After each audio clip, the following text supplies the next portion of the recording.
Dear student, now we shall concentrate on the numerical problem that has been provided to you. Try to understand. After occurring one grid mesh, a block of data containing 8 words required to be transferred from main memory. Situation is something like this. Memory access is going on. At a certain time, a read mesh has occurred in the cache. What will happen then? A data containing block of word will be transferred from main memory to cache. Now, the cache control circuitry is such that it needs one clock cycle to send an address to main memory and one clock cycle to send one word to cache memory from the main memory.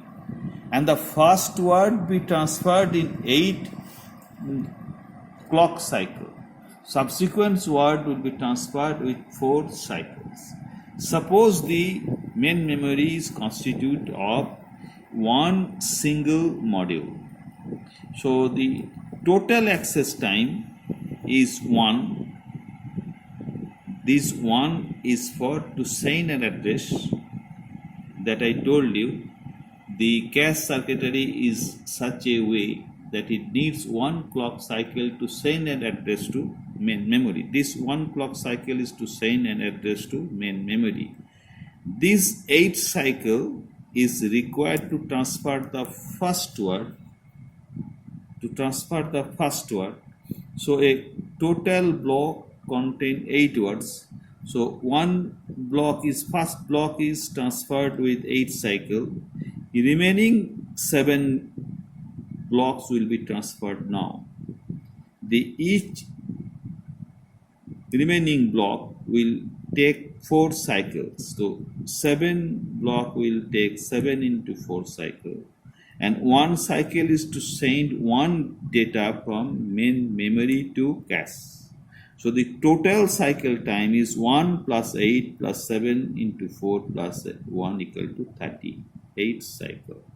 When there is a single memory module, there is no memory interleaving. Now come to the point when there are 4 interleaving modules in the main memory. That means main memory has been divided into 4 separate equal memory modules. In this case, the total cycle time is required by is 1 plus 8 plus 4 plus 4 equal to 17.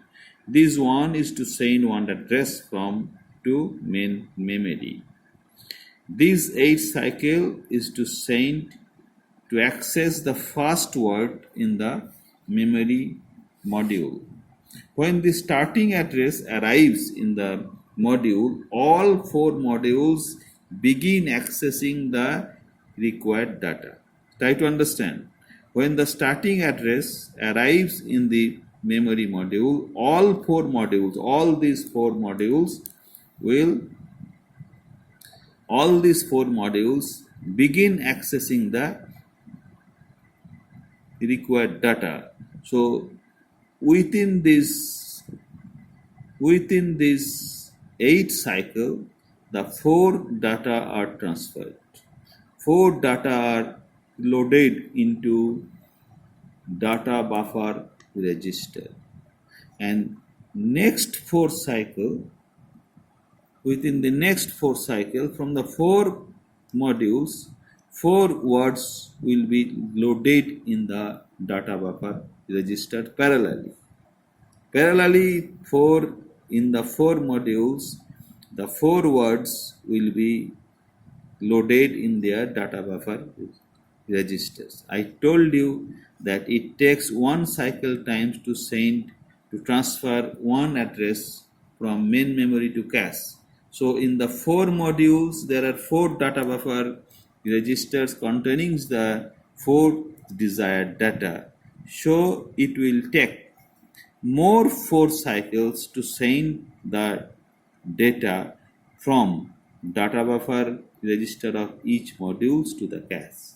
So in total it is 1 plus 8 plus 4 plus 4.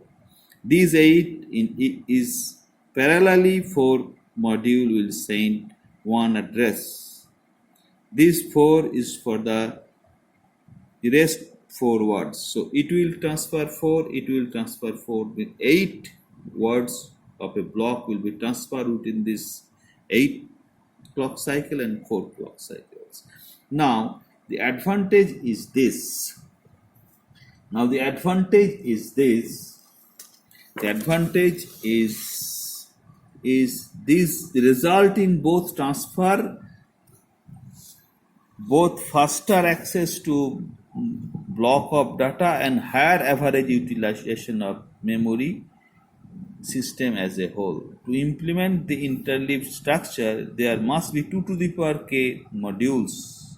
Otherwise, there will be gap of non-existing location in the memory address space.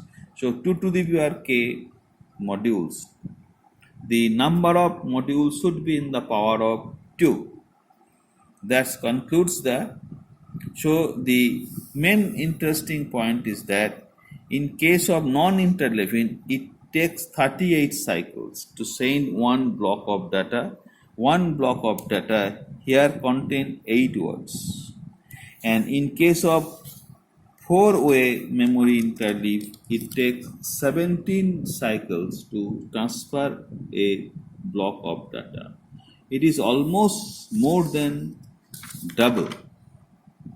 Okay, it is more than double. It takes 38 cycles, whereas it takes less than half of it. So it is more than 2 times faster. Okay, in case of memory interleaving. That's why memory interleaving is so important, and it increases the average use of memory at the same time faster access of data. So this is the answer of the numerical example that has been provided to you. Thank you.